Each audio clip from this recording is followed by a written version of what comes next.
ओम श्री साई राम मुझे कृष्ण चंद्र शतपथी प्रिय दर्शक बंधु मो चैनल को आपण मन स्वागत जनाऊँगी। प्रिय दर्शक बंधु आज जानिबा निश्चय देखंतु साप्ताहिक राशिफल 28 तारीख रु 3 जुलाई 2025 ए सप्ताह धन लक्ष्मी जोग सृष्टि होइथिबारु 7टी राशि पाइबे आकस्मिक धन लाभ। ग्रह गति जोगु साप्ताहिक राशिफल आकलन करा जाए। ग्रह मानकर गतिविधि जोगु आसंता सप्ताह किछि राशि पाई अत्यंत शुभ होबाकु जाउथिबा बेले अन्य राशि गुड़िक सावधान हेबा आवश्यक। मेष राशि ए सप्ताह रे आपणकर दृढ़ इच्छा शक्ति हेउची आपणकर बड़ शक्ति। व्यवसाय और वाणिज्य रे आपण लाभवान हेबे। चाकरी क्षेत्र रे प्रशंसित और सफलता पाइबे। प्रेम और दाम्पत्य जीवन रे आपण आनंदित हेबे। मध्य भागरे आपण आपणकर शत्रु मानकु परास्त करिवे। आपणक स्वास्थ्य प्रति सतर्क रुहंतु। विशेष करी मानसिक प्रति ध्यान दियंतु। आपण सूर्यदेव को जल अर्पण कले बहुत शुभ हेबो। आपणकर शुभ दिन शुक्रवार और शुभ अंक 10। वृष राशि ए सप्ताह रे आपणकर चिंताशील एवं युक्तियुक्त भाव निष्पत्ति नियंतु। व्यवसाय वाणिज्य रे आयर परिमाण वृद्धि हेब। नूतन वाणिज्य करिवे। चाकरी क्षेत्र रे आपण प्रशंसा पाइबे। आपणकर स्वास्थ्य बहुत भल रहिबो किंतु आपणक माँ का स्वास्थ्य प्रति ध्यान दियंतु। आपणक केवल घर प्रति टिके ध्यान देवाक पड़िबो। जेमिति जमी घर और जानवाहन क्षेत्र रे विवाद न हुए। प्रेम और संतान भल रहिछि। आपण माता लक्ष्मी देव को आराधना करंतु। आपणकर शुभ दिन रविवार और शुभ अंक 5। मिथुन राशि ए सप्ताह रे आपणकर दक्षता वृद्धि समष्टि को आकर्षण और प्रभावित करिवो। व्यवसाय वाणिज्य रे लाभवान और सफल हेबे। चाकरी क्षेत्र रे प्रमोशन जोग रहिछि।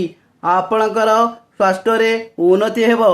दाम्पत्य जीवन और प्रेम संबंधी मधुर रहिबो। आपणकर परिवार स्वास्थ्य प्रति ध्यान दियंतु। सप्ताह मध्य भाग रे जमी घर और जानवाहन किणिबार प्रबल संभावना रहिछि। छात्र छात्री मानकर विद्या क्षेत्र में सफल हेबे। आपण माता काली को प्रार्थना करंतु। आपणकर शुभ बार मंगलवार और शुभ अंक 11।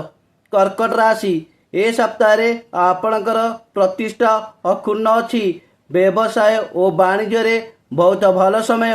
अत्यधिक टंका आपणकर खर्च हेबो। आपणकर उन्नति हेबो किंतु परिवार व्यक्तिଙ୍କର स्वास्थ्य प्रति ध्यान दियंतु। प्रेम और दाम्पत्य जीवन भल रहिबो। सप्ताह शेष भाग रे जमी घर और जानवाहन किणिबार प्रबल संभावना रहिछि। चाकरी क्षेत्र रे आपणकर उपरिष्ठ व्यक्ति माने आपण को प्रशंसा करिवे। आपण भगवान भोलानाथ को पूजा करंतु। आपणकर शुभ बार शनिवार और शुभ अंक 8। सिंह राशि ए सप्ताह रे आपणकर भाव प्रबल स्पष्टता वृद्धि पाइब। नूतन वाणिज्य और व्यवसाय रे लाभवान और उन्नति करिवे। चाकरी और कर्म क्षेत्र रे प्रमोशन जोग रहिछि। आपणकर स्वास्थ्य भल रहिबो किंतु नर्भस और अस्थिरता रहिबो।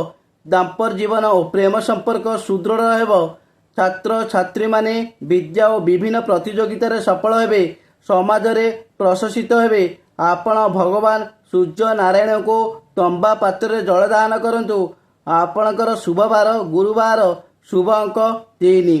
कन्या राशि ए सप्ताह रे आपणकर कठिन परिश्रम जोगु आपण सफल हेबे। व्यवसाय और वाणिज्य रे लाभवान हेबे किंतु आपणकर अत्यधिक खर्च जोगु मन अशांति रहिबो। स्वास्थ्य बहुत भल रहिबो। चाकरी क्षेत्र रे सफल हेबे। प्रेम और दाम्पत्य जीवन बहुत भल रहिबो। छात्र छात्री माने विद्या क्षेत्र रे प्रशंसित हेबे। आपण भगवान गणेश को पूजा करंतु। आपणकर शुभ बार सोमवार और शुभ अंक 7। तुला राशि ए सप्ताह रे आरंभ रे आर्थिक क्षेत्र रे किछि उत्थान पतन देखा दे पारे किंतु सप्ताहर मध्य भाग रे व्यवसाय और वाणिज्य रे लाभवान हेबे। ଚାକିରି କ୍ଷେତ୍ରରେ ପ୍ରଶଂସିତ ଓ ପଦୋନ୍ନତି ରହିଛି। ପ୍ରେମ, ସନ୍ତାନ ଓ ଦାମ୍ପତ୍ୟ ଜୀବନ ଭଲ ରହିଛି। ଛାତ୍ରଛାତ୍ରୀମାନେ ପ୍ରଶଂସିତ ହେବେ। ସ୍ୱାସ୍ଥ୍ୟ ବହୁତ ଭଲ ରହିବ, କିନ୍ତୁ ସପ୍ତାହ ଶେଷରେ ଅତ୍ୟଧିକ ଟଙ୍କା ଖର୍ଚ୍ଚ ଯୋଗୁଁ ଚିଡ଼ିଚିଡ଼ା ସ୍ୱଭାବ ରହିବ। ମାତା ଲକ୍ଷ୍ମୀ ଦେବଙ୍କୁ ପ୍ରାର୍ଥନା କରନ୍ତୁ। ଶୁଭ ବାର ଶୁକ୍ରବାର ଓ ଶୁଭ ଅଙ୍କ 12। ବୃଷ ରାଶି, ଏ ସପ୍ତାହରେ ଆପଣ ସତର୍କର ସହିତ ଚଳନ୍ତୁ। ବ୍ୟବସାୟ ଓ ବାଣିଜ୍ୟ ପ୍ରତି ସତର୍କ ରହନ୍ତୁ। ନୂତନ ବାଣିଜ୍ୟ କରନ୍ତୁ ନାହିଁ। ଚାକିରି ଓ କର୍ମକ୍ଷେତ୍ରରେ ମଧ୍ୟ ସତର୍କ ରୁହନ୍ତୁ। ଏ ସପ୍ତାହରେ କୋର୍ଟ କଚେରୀ ମାମଲାରୁ ଦୂରେଇ ରୁହନ୍ତୁ। ଆପଣଙ୍କର ଖର୍ଚ୍ଚ ପ୍ରତି ଧ୍ୟାନ ଦିଅନ୍ତୁ। ଆପଣଙ୍କର ସ୍ୱାସ୍ଥ୍ୟ ଓ ପରିବାରଙ୍କ ସ୍ୱାସ୍ଥ୍ୟ ପ୍ରତି ଧ୍ୟାନ ଦିଅନ୍ତୁ। ମନ ନର୍ଭସ୍ ଓ ଅସ୍ଥିର ଦେଖାଦେଇପାରେ। ଆପଣ ଭଗବାନ ହନୁମାନଙ୍କୁ ନାଲି ମନ୍ଦାର ଫୁଲ ଅର୍ପଣ କରି ପ୍ରାର୍ଥନା କରନ୍ତୁ। ଆପଣଙ୍କର ଶୁଭ ବାର ବୁଧବାର ଓ ଶୁଭ ଅଙ୍କ 4। ଧନୁ ରାଶି, ଏ ସପ୍ତାହରେ ଆପଣଙ୍କର ପ୍ରେରଣାର ଏକ ନୂତନ ଲହରୀ ଆପଣଙ୍କୁ ଆପଣ ଆଗ୍ରହ ଏବଂ ସୃଜନଶୀଳତା ଆଡ଼କୁ ନେଇଯିବ। ନୂତନ ପ୍ରକଳ୍ପ ଆରମ୍ଭ କରିବା ପାଇଁ ଏହା ଏକ ଭଲ ସମୟ। ବ୍ୟବସାୟ ଓ ବାଣିଜ୍ୟରେ ଆୟର ପରିମାଣ ବୃଦ୍ଧି ଘଟିବ। ଚାକିରି ଓ କର୍ମକ୍ଷେତ୍ରରେ ଉପରିଷ୍ଠ ଅଫିସରଙ୍କ ଠାରୁ ପ୍ରଶଂସା ମିଳିବ। ଆପଣଙ୍କର ସ୍ୱାସ୍ଥ୍ୟ ଭଲ ରହିବ ଓ ପୁରାତନ ରୋଗରୁ ମୁକ୍ତି ମିଳିବ। ଦାମ୍ପତ୍ୟ ଜୀବନ ଓ ପ୍ରେମ ସମ୍ପର୍କ ନିବିଡ଼ ରହିବ। ଆପଣ ଭଗବାନ ଶ୍ରୀ ବିଷ୍ଣୁଙ୍କୁ ହଳଦିଆ ଫୁଲ କଦଳୀ ଦେଇ ପୂଜା କରନ୍ତୁ। ଆପଣଙ୍କର ଶୁଭ ବାର ରବିବାର ଓ ଶୁଭ ଅଙ୍କ 1। ମକର ରାଶି, ଏ ସପ୍ତାହରେ ବାଣିଜ୍ୟ ବ୍ୟବସାୟରେ ଲାଭବାନ ହେବେ। ଯେଉଁମାନେ ଚାକିରି କରିଛନ୍ତି ସେମାନଙ୍କର ପଦୋନ୍ନତି ସମ୍ଭାବନା ଅଛି। ଆପଣଙ୍କର ସ୍ୱାସ୍ଥ୍ୟ ଓ ପରିବାରଙ୍କ ସ୍ୱାସ୍ଥ୍ୟ ବହୁତ ଭଲ ରହିବ। ଛାତ୍ରଛାତ୍ରୀମାନେ ବିଦ୍ୟା କ୍ଷେତ୍ରରେ ସଫଳତା ପାଇବେ। ଆପଣ ଏ ସପ୍ତାହରେ ଧାର୍ମିକ କାର୍ଯ୍ୟରେ ଅଂଶଗ୍ରହଣ କରିବେ। ଆପଣ ମାତା କାଳୀଙ୍କୁ ମନ୍ଦାର ଫୁଲର ମାଳ ସହିତ ପୂଜା କରନ୍ତୁ। ଆପଣଙ୍କର ଶୁଭ ବାର ମଙ୍ଗଳବାର ଓ ଶୁଭ ଅଙ୍କ 15। କୁମ୍ଭ ରାଶି, ଏ ସପ୍ତାହରେ ଆପଣଙ୍କର ସମ୍ପର୍କ ଓ ଭାବପ୍ରବଣ ସମ୍ପର୍କ ପ୍ରାଥମିକତା ପାଇବ। ଏ ସପ୍ତାହରେ ଆପଣ ଦେଖି ଚାହିଁ ଚଳନ୍ତୁ। ବ୍ୟବସାୟ ଓ ବାଣିଜ୍ୟ ପ୍ରତି ସତର୍କତା ରହନ୍ତୁ। ନୂତନ ବ୍ୟବସାୟ ଆରମ୍ଭ କରନ୍ତୁ ନାହିଁ। ଚାକିରି ଓ କର୍ମକ୍ଷେତ୍ରରେ ସାବଧାନ ଚଳନ୍ତୁ। କୋର୍ଟ କଚେରୀ ଠାରୁ ଦୂରରେ ରୁହନ୍ତୁ। ଆପଣଙ୍କର ସ୍ୱାସ୍ଥ୍ୟ ପ୍ରତି ସତର୍କ ରହନ୍ତୁ। ଏ ସପ୍ତାହରେ ଆପଣଙ୍କର ପ୍ରେମ ଜନିତ ସମସ୍ୟାରେ କିଛି ଦ୍ୱନ୍ଦ୍ୱ ସୃଷ୍ଟି ହୋଇପାରେ। ଦାମ୍ପତ୍ୟ ଜୀବନ ଓ ପିଲାମାନଙ୍କ ପ୍ରତି ଧ୍ୟାନ ଦିଅନ୍ତୁ। ଏ ସପ୍ତାହରେ ମାତା ଦକ୍ଷିଣକାଳୀଙ୍କୁ ପୂଜା ସହିତ ପ୍ରାର୍ଥନା କରନ୍ତୁ। ଆପଣଙ୍କର ଶୁଭ ବାର ମଙ୍ଗଳବାର ଓ ଶୁଭ ଅଙ୍କ 15। ମୀନ ରାଶି, ଏ ସପ୍ତାହରେ ଆଶା ଓ ନବଜାଗରଣ ଭାବନା ଆପଣଙ୍କୁ ମାର୍ଗଦର୍ଶନ କରିବ। ଆପଣଙ୍କର ଆନ୍ତରିକ ଶାନ୍ତି ସବୁଠାରୁ ଗୁରୁତ୍ୱପୂର୍ଣ୍ଣ। ଆପଣଙ୍କର ବ୍ୟବସାୟ ଓ ବାଣିଜ୍ୟ ଭଲ ରହିବ। ଆୟର ପରିମାଣ ବୃଦ୍ଧି ହେବ। ଚାକିରି ଓ କର୍ମକ୍ଷେତ୍ରରେ ପ୍ରଶଂସା ପାଇବେ।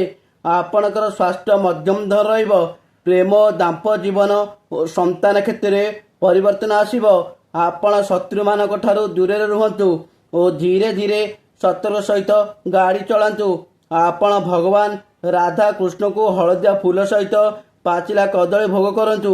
ଆପଣଙ୍କର ଶୁଭ ବାର ଶନିବାର ଓ ଶୁଭ ଅଙ୍କ 18। ଜୟ ଜଗନ୍ନାଥ।